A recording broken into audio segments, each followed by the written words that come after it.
Breaking news आ रही है Taiwan से, जिस पर चीन कभी भी हमला कर सकता है, क्योंकि चीन का एक घातक ड्रोन लगातार ताइवान के चक्कर लगा रहा है। लंबी दूरी तक वार करने वाला चीन का यह ड्रोन सबसे पहले पूर्वी ताइवान की तरफ देखा गया। इसके बाद वही ड्रोन ताइवान के उत्तर और फिर पश्चिमी हिस्से में भी दिखाई दिया। यही नहीं, चीन के मीडिया का दावा है कि शी जिनपिंग के कई लड़ाकू विमान और जंगी जहाजों ने एक बार फिर ताइवान की घेरेबंदी तेज कर दी, जिससे इस बात की आशंका बढ़ गई कि चीन कभी भी ताइवान पर अटैक कर सकता है। और इसी मकसद से चीन ने अपने सबसे खतरनाक जंगी ड्रोन BZK-005 को ताइवान के नजदीक भेज दिया। चीन का यह ड्रोन कई घंटों तक ताइवान के चक्कर लगाता रहा। इस दौरान चीन के लड़ाकू विमान और जंगी जहाज भी एक्शन में आ गए और वो ताइवान स्ट्रेट में मौजूद मीडियन लाइन के नजदीक पहुंच गए। लेकिन ताइवान के लिए खतरा तब बढ़ गया जब उसकी सीमा के नजदीक चीन का जंगी ड्रोन BZK-005 नजर आया। हांगकांग के अखबार साउथ चाइना मॉर्निंग पोस्ट का दावा है कि ये ड्रोन ताइवान के चारों तरफ मंडरा रहा था, जिसे देखकर ताइवान बुरी तरह डर गया। उसे लगने लगा कि चीन अब तक उसे जो धमकी दे रहा था वो सच होने जा रहा है, क्योंकि चीन ने पिछले 2 दिन से ताइवान के नजदीक अपने जंगी जहाजों की भी तैनाती बढ़ा दी है। कहा जा रहा है कि पिछले 48 घंटों में चीन के कई जंगी जहाज मीडियन लाइन के करीब पहुंच गए, जिन्हें देखकर इस बात की आशंका बढ़ गई है कि चीन ताइवान पर हमला करने वाला है, क्योंकि चीन पिछले कई महीनों से ताइवान पर अटैक की धमकी दे रहा है। लेकिन अमेरिका की वजह से वो अब तक शांत बैठा है, क्योंकि ताइवान की ढाल बना अमेरिका चीन से भिड़ने को तैयार है। ऐसे में ताइवान पर कब्जा करने का चीन का इंतजार बढ़ता जा रहा है। हालांकि पश्चिमी मीडिया का दावा है कि चीन ताइवान पर हमले का सही मौका ढूंढ रहा है। वैसे भी उसने अपने जंगी जहाजों और युद्धपोतों से ताइवान की घेरेबंदी कर रखी है। चीन का दावा है कि उसके इन युद्धपोतों पर कई खतरनाक लड़ाकू विमान तैनात हैं, जो शी जिनपिंग का इशारा मिलते ही ताइवान पर मिसाइलें बरसा देंगे, जिसके खौफ से ताइवान की नींद उड़ी हुई है, क्योंकि चीन को जवाब देने के लिए उसे अमेरिका से मिलने वाले F-16 फाइटर जेट में देरी हो रही है। पश्चिमी मीडिया ने दावा किया कि इससे ताइवान की परेशानी बढ़ गई। पश्चिमी मीडिया के मुताबिक रूस के खिलाफ यूक्रेन को हथियार देने के चक्कर में अमेरिका ताइवान को वक्त पर हथियार नहीं भेज सका, और जो F-16 जेट अमेरिका से ताइवान भेजे जाने थे उनकी सप्लाई अभी तक नहीं हो पाई है।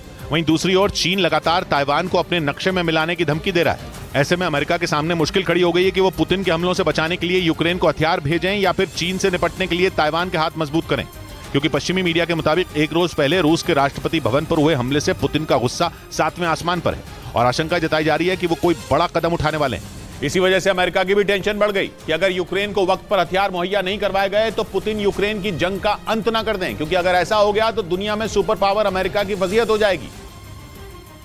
इसीलिए अमेरिका ने कुछ दिन पहले यूक्रेन को हजारों करोड़ डॉलर की मदद भेजी थी, जिससे वो पुतिन की सेना के हमलों का जवाब दे सके। लेकिन यूक्रेन को दी गई इसी मदद से ताइवान की धड़कनें बढ़ गईं, क्योंकि उसे यह डर सताने लगा कि कहीं जेलेंस्की की मदद करने के चक्कर में बाइडेन उसे न भूल जाएं। क्योंकि एक तरफ तो ताइवान को हथियार मिलने में देरी हो रही है, दूसरी तरफ चीन हमला करने को तैयार दिख रहा है।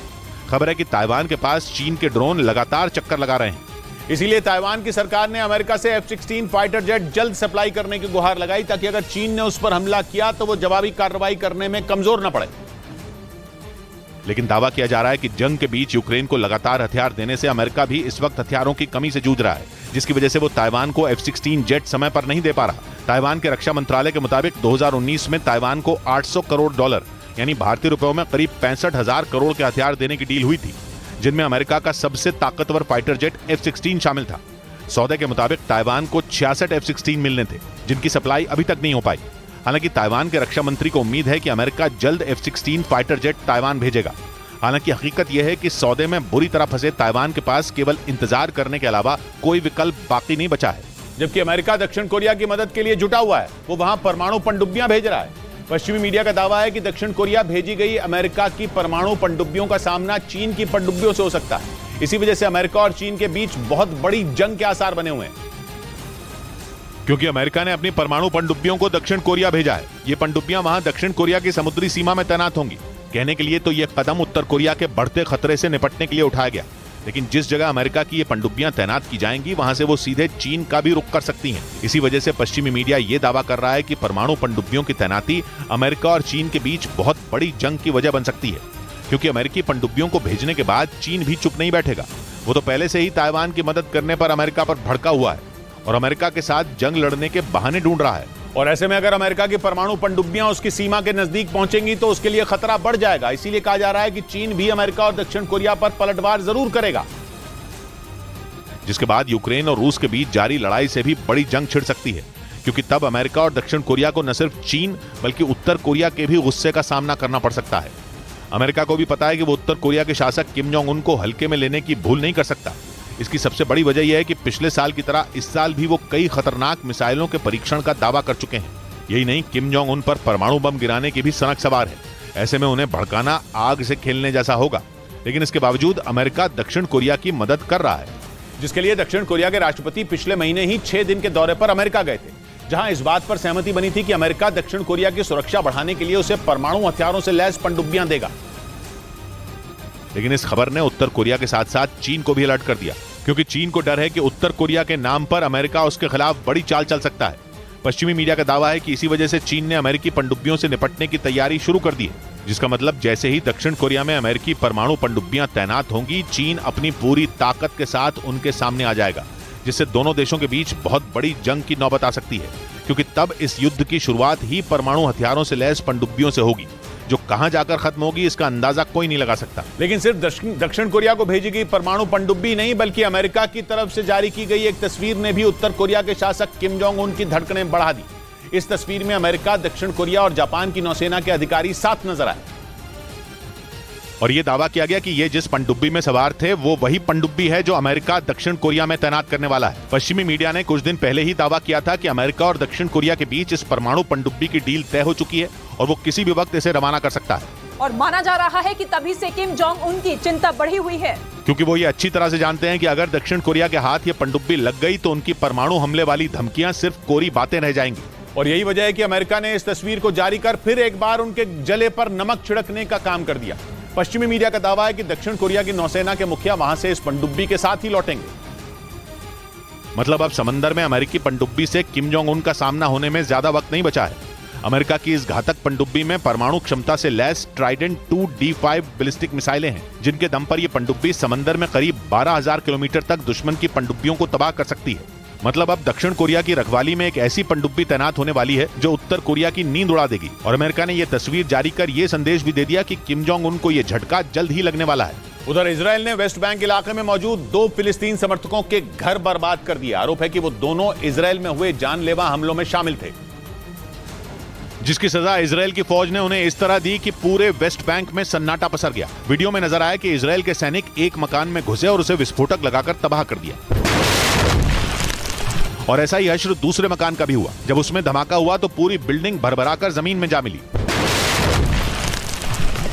आशंका जताई जा रही है कि इजराइल की इस बदले की कार्रवाई के बाद फिर एक बार वेस्ट बैंक में तनाव बढ़ सकता है, क्योंकि इस इलाके में आए दिन इजराइल के सैनिक और फिलिस्तीन समर्थक आपस में उलझ पड़ते हैं। फिलिस्तीन का आरोप है कि वेस्ट बैंक इलाके में इजराइल ने जबरदस्ती अपनी फौज के बल पर कब्जा जमाया हुआ है और वहां वो फिलिस्तीन के लोगों पर जुल्म ढाता है। यही वजह है कि हर दूसरे दिन वहां से झड़प की खबर सामने आती है। इजराइल का आरोप है कि फिलिस्तीन के लोग जानबूझकर उसके शहरों को निशाने पर लेते हैं। उसके मुताबिक जिन 2 फिलिस्तीनियों के घर गिराए गए वो भी इजराइल में जानलेवा हमला करने के आरोपी थे, जिन पर इजराइल की फौज ने एक्शन लिया। हालांकि वेस्ट बैंक इलाके में कुछ दिन पहले भी इजराइल पर एक फिलिस्तीनी की हत्या करने का आरोप लगा था, पर उस वक्त इजराइल ने दावा किया था कि वो लड़का हमास से जुड़ा था। यही वजह थी कि फौज सिर्फ उसे गिरफ्तार करने पहुंची थी, पर उसने फायरिंग की और जवाबी कार्रवाई में मारा गया। इस घटना के बाद भी वेस्ट बैंक में तनाव अचानक बढ़ गया था, क्योंकि इजराइल ने कसम खाई है कि वो सिर्फ वेस्ट बैंक नहीं बल्कि फिलिस्तीन में भी मौजूद चरमपंथी संगठन हमास के सभी ठिकाने बर्बाद करके ही दम लेगा। यही वजह है कि उसकी फौज वेस्ट बैंक इलाके में सर्च ऑपरेशन कर एक के बाद एक अपने दुश्मनों को ठिकाने लगा रही है। लेकिन इजराइल और फिलिस्तीन की इस लड़ाई से भी बड़ा एक दूसरा खतरा ब्रिटेन पर मंडरा रहा है, क्योंकि कहा जा रहा है कि क्रेमलिन पर अटैक के बाद ब्रिटेन पर हमला हो सकता है। इसीलिए ब्रिटेन ने रूस की सीमा के पास जंग लड़ने का अभ्यास तेज कर दिया।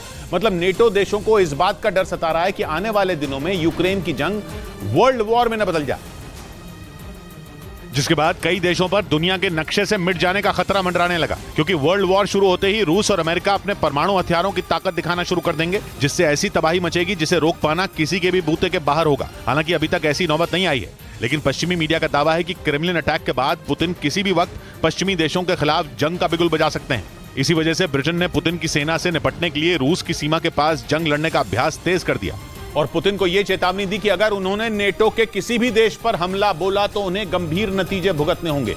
पश्चिमी मीडिया के मुताबिक ब्रिटेन यह मिलिट्री ड्रिल रूस के पड़ोसी देश एस्टोनिया में कर रहा है, जो 24 अप्रैल को शुरू हुआ था और 5 मई तक चलेगा।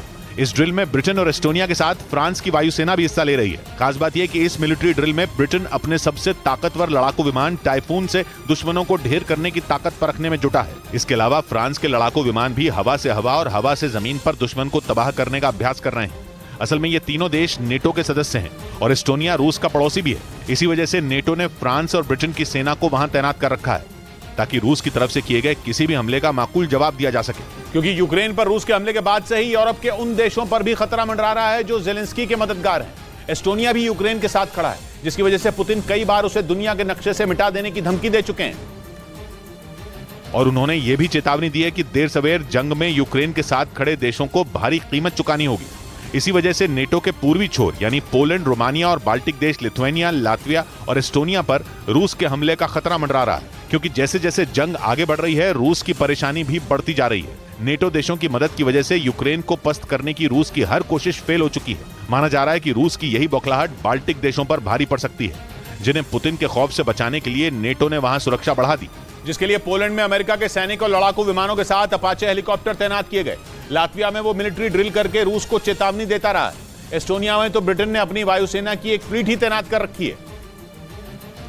लेकिन इसके बाद भी पुतिन रुकने के लिए तैयार नहीं है, क्योंकि नेटो की तमाम कोशिश के बाद भी रूस के लड़ाकू विमान लगातार बाल्टिक सागर के ऊपर उड़ान भरकर वहां मौजूद देशों को डराते रहते हैं। कुछ रोज पहले ही रूस के 3 खतरनाक विमान एक साथ एस्टोनिया के करीब पहुंच गए थे और रूस के विमानों ने एस्टोनिया के उत्तर पश्चिम इलाके में उसके बेहद करीब उड़ान भरी थी। इन विमानों में एक जासूसी विमान के साथ रूस के 2 सुखोई लड़ाकू विमान भी शामिल थे, जिसके बाद ब्रिटेन ने अपना एक टाइफून फाइटर जेट तो जर्मनी ने एक लड़ाकू विमान उसी इलाके में भेज दिया। और पश्चिमी मीडिया का दावा है कि जर्मनी और ब्रिटेन के फाइटर जेट को देखते ही रूस के विमान वहां से भाग खड़े हुए। हालांकि बाद में रूस ने दावा किया कि वो अंतर्राष्ट्रीय समुद्री सीमा में उड़ान भर रहे थे। लेकिन नेटो को रूस पर जरा भी भरोसा नहीं है। यूरोप के दूसरे देशों की तरह ही ब्रिटेन पर भी रूसी सेना के हमले का खतरा मंडरा रहा है। एक रोज पहले ही पश्चिमी मीडिया ने दावा किया कि रूसी नौसेना के TU-142 एयरक्राफ्ट ब्रिटेन की हवाई सीमा के नजदीक पहुंच गए, जिन्हें देखते ही ब्रिटेन ने अपने टाइफून फाइटर जेट को उन्हें खदेड़ने के लिए उड़ा दिया। और दावा है कि ब्रिटेन के लड़ाकू विमानों को देखते ही रूस के फाइटर जेट वहां से भाग गए। मतलब रूस लगातार यूरोप के देशों को डराने में जुटा है और अब क्रेमलिन अटैक के बाद ये आशंका जताई जा रही है कि पुतिन कभी भी नेटो के खिलाफ जंग का ऐलान कर सकते हैं। इसी वजह से यूरोप के देशों की धड़कनें बढ़ी